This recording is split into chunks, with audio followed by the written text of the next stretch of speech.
It happened on a Friday evening, one of those slow, golden-hued nights when time seems to stretch just enough for reflection to slip in unnoticed.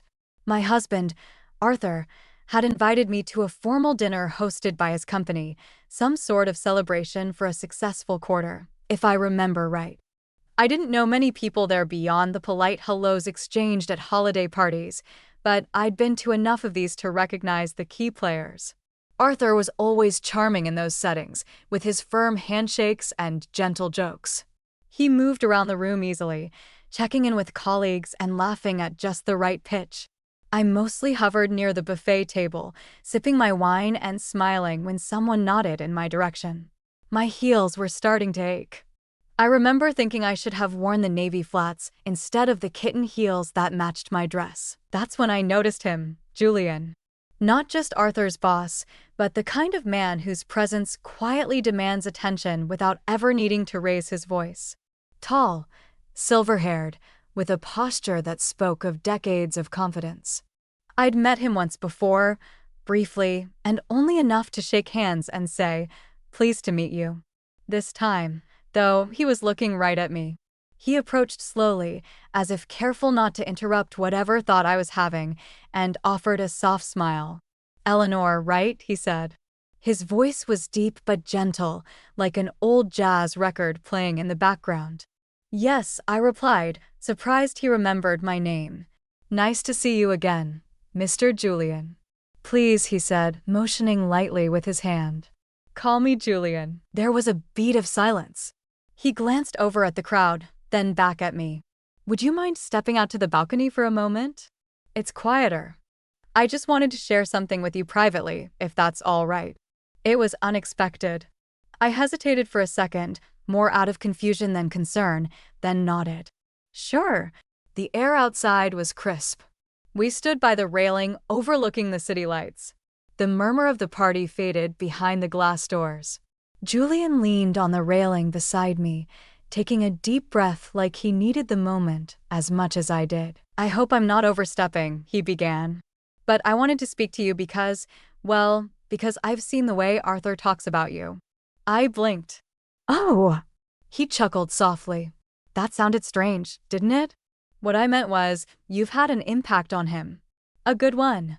He speaks about you with a kind of reverence I don't see often, and I notice these things because I suppose I've missed that kind of connection in my own life." I wasn't sure what to say to that. His tone wasn't flirty, not inappropriate, but it carried a weight I didn't expect. Like he was sharing something he didn't offer easily. "I lost my wife 8 years ago," he said suddenly, his voice lower. "Cancer. She was the quiet strength behind everything I did. And since then, I've kept my distance from people. Professionally, I've done fine, but personally, I've been somewhere else entirely." I looked at him then, not the boss, but the man, and saw it in his eyes, that familiar tiredness, the kind that comes from staying strong for too long. "I guess seeing you tonight reminded me of her," he added. "Not in how you look, but in how you carry yourself. There's a steadiness in your eyes." It made me think of who I used to be when I had someone beside me. I stood quietly, heart a little unsure of how to beat. There wasn't anything romantic in his voice, but there was something human in it, a kind of longing that echoed in my own chest in ways I hadn't realized until just then. "I'm sorry if that's too much," he said. "I just wanted to say it out loud that you remind someone like me that connection still exists, even if it's just through a conversation on a quiet balcony." I swallowed. "That's actually very kind, Julian. I think we all need reminders sometimes that we matter, that we're still seen." He nodded slowly, then looked out again at the city. "You're exactly right." After a pause, he glanced back at me. "Would you mind walking a little, just around the terrace? I'd like to hear more about you. Not through Arthur's stories, but from you." And I said yes, not because I felt flattered or curious, but because something inside me wanted to be heard, too. We walked slowly along the edge of the terrace, away from the lights and gentle music inside. The night was cool, with a soft breeze that carried the scent of blooming jasmine from the planters lining the walls. Julian kept his hands in his pockets, giving me space, which I appreciated. There was no pressure, just presence, a quiet kind that felt both unusual and comforting. I've always liked nights like this, I said, unsure why I felt the need to fill the silence. Calm, unrushed. Makes you feel like the world isn't spinning so fast. Julian smiled, looking ahead. That's exactly what I've missed. Those small moments that used to feel so natural. I think I let too many of them slip away over the years. We reached a quiet corner where the string lights didn't quite reach and the city's skyline opened up beyond the railing. It was beautiful in a quiet sort of way. We stood side by side, the distance between us just enough to feel respectful, yet close enough to feel like we were in something together. So, he said gently, tell me something about you. Not about Arthur. About you. That caught me off guard. No one had asked me that in a long time. At least not without some kind of expectation behind it. Well, I said, pausing, I used to paint. Not professionally, just for myself. Landscapes, mostly watercolors. But I haven't picked up a brush in years, I guess. Why'd you stop? He asked, his tone genuinely curious. I'm not sure, I said slowly. Life got buzzier, then quieter, then routine. You forget the things that made you feel like you. Julian nodded like he understood that deeply. That's the hardest part, isn't it? Losing pieces of ourselves while we're too busy taking care of everything else. I felt something soften in my chest. A warmth I didn't expect. Not romantic, just being seen. Understood. What about you? I asked. Besides running an empire and making nervous small talk at company dinners? He laughed. It was low and real and warmed the air between us. I used to write short stories, he admitted. Nothing serious, mostly just to sort through thoughts. I haven't written anything in years. I didn't see the point without anyone to share them with. We stood quietly after that. Not awkward, but full. The kind of silence that held meaning. You know, he said eventually, you have this presence about you. You listen fully. You respond thoughtfully. That's rare. I think I just learned to notice things that don't get said, I replied. Maybe that comes with age, or maybe it comes from spending enough time in the quiet. He looked at me then, not the brief, polite glance from before, but a real, steady look. His eyes weren't searching for anything. They were simply holding the moment, and maybe for the first time in a long while, I allowed myself to hold it back. I hope this doesn't sound strange, he said after a moment, but I think you reminded me that connection doesn't have to be grand or loud. It can be a simple walk on a terrace with someone who doesn't expect anything from you. That struck something in me because I wasn't used to hearing it put so plainly, so earnestly. I don't know what this is, I said softly. But it feels good. It feels real. Julian nodded again as if we had reached some quiet understanding. It does, and that's enough for now. We turned and walked back toward the warm light of the party, not because we wanted to, but because life always gently nudges us back to where we're expected, but something had shifted between us. Not in a dangerous or dramatic way, but in a subtle, undeniable one. And somehow I knew that whatever came next wouldn't just disappear with the night. The days that followed were quiet, at least on the outside. Arthur went back to work, and I slipped into my usual rhythm. Morning coffee, errands, laundry folded neatly while the afternoon sun spilled across the kitchen table. But inside, something stirred. A subtle hum I hadn't felt in years. Not excitement, not guilt, just awareness of myself, of the way I'd been moving through life on autopilot. Arthur mentioned Julian in passing once or twice that week. Nothing unusual, just updates about a meeting or an upcoming project. I listened, nodded, smiled like always. But I didn't mention the terrace conversation, not because there was something to hide, but because I didn't know how to explain it without it sounding like more than it was. Then on Thursday, I got an email. It was from Julian. Short, simple. Eleanor, I hope it's okay that I'm reaching out. I've been thinking about our conversation. I felt something that night I haven't felt in a long time. Calm, connected. If you ever feel like continuing that conversation, even just over coffee, I'd welcome the chance. Warmly, Julian. I sat with the message for a while. Read it twice, then again. My hands hovered over the keyboard, unsure of what to do, but deep down I knew I wanted to reply. I typed carefully. Julian, thank you for your note. I've been thinking about our talk, too. It stayed with me in a way I didn't expect. Coffee sounds nice. No pressure, just a quiet corner and a chance to finish a conversation. Let me know when works for you.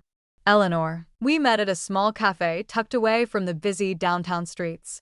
It was cozy, quiet, wooden tables, the smell of roasted beans and fresh pastries in the air. I arrived a few minutes early, brushing invisible lint from my blouse and pretending not to be nervous. Then he walked in and everything settled. He looked more relaxed than I'd seen him before, a bit less polished in a good way, less executive and more real. Thank you for coming, he said, sliding into the seat across from me. I almost didn't, I admitted. I wasn't sure if it would feel strange. Does it? He asked gently. I thought for a moment. No, it feels calm. Like before. We talked for nearly an hour about nothing and everything, books we loved, moments we missed, the odd comfort of being understood by someone who didn't owe you anything. At one point, he leaned back, cradling his coffee cup. You said something the other night about forgetting who you are when life gets busy. That's been ringing in my head. I think I forgot for so long. I was just the boss, or the widower, or some version of a man trying to keep moving. I know that feeling, I said. Being everyone's something, and forgetting you're still someone too. Our eyes met. There was no heat, no hunger, just connection. Deep, soft, and honest. The kind that doesn't demand anything. The kind that reminds you you're still whole. When we stood to leave, he paused beside me at the door. Eleanor, he said, I know this might be complicated, but I'd like to keep talking with you. No expectations, just a friendship, if that's what it becomes. Something that gives us both a little more than we had before. I took a breath, long and steady. I think I'd like that too, I said. And I meant it, not as a woman seeking something she didn't have at home, but as someone rediscovering parts of herself that had gone quiet for too long. As I walked back to my car, I didn't feel conflicted or guilty. I felt present, more than I had in years, and I knew that whatever this was, whatever it would or wouldn't become, it had already given me something valuable. A glimpse of myself. A few weeks passed, quietly, gently.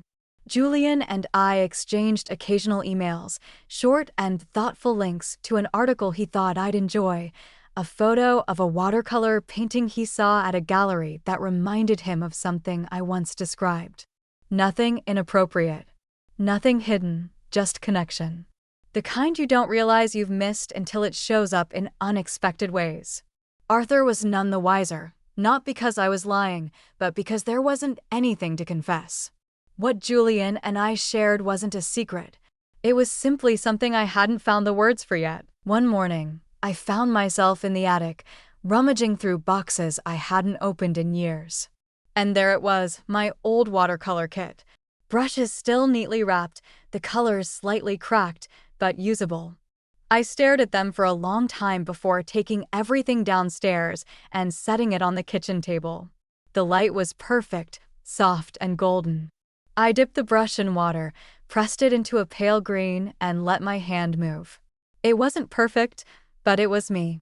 Later that day, I sent a photo of the painting to Julian. A quiet hillside scene, just a sketch of one really, but it felt like reclaiming something I thought I'd lost. He replied within the hour, "It's beautiful. Not just the painting, but what it represents. I'm glad you're finding your way back to yourself." That evening, Arthur noticed the painting sitting out and looked at me curiously. "Did you paint this?" I nodded. "First time in a long time." He smiled. "I always thought you had a gift. It's good to see you doing it again." And in that moment, his smile, his genuine pride, reminded me of something important. This wasn't about choosing between two people. It was about choosing myself again. And in doing that, I was bringing a fuller version of me back into every part of my life, including my marriage. The next week, Julian invited me to an art event downtown. "I think it might inspire you," he said. "No pressure." I thought about it long and hard, then politely declined. Not because I didn't want to go, but because I felt something shift. I no longer needed him as a mirror. I could see myself now. I wrote him a message. Julian, thank you for the kindness, the space, and the unexpected clarity. You helped me hear a part of myself I hadn't listened to in years. I hope we'll cross paths again, but for now, I think I'm exactly where I need to be. He didn't write back right away. When he did, it was just one sentence. Then I consider myself lucky to have been a part of your rediscovery. Life returned to its usual pace, but I was no longer drifting through it. I was present, aware, reconnected. I painted more. I laughed more. I looked Arthur in the eye when he spoke, and I listened not out of habit, but with intention. Sometimes unexpected moments don't lead to chaos or scandal. Sometimes they lead you back to the parts of yourself you forgot to nurture. And sometimes that's more powerful than anything else. I'll always remember that night on the terrace, not as the beginning of something with someone else, but as the beginning of something quietly profound within myself.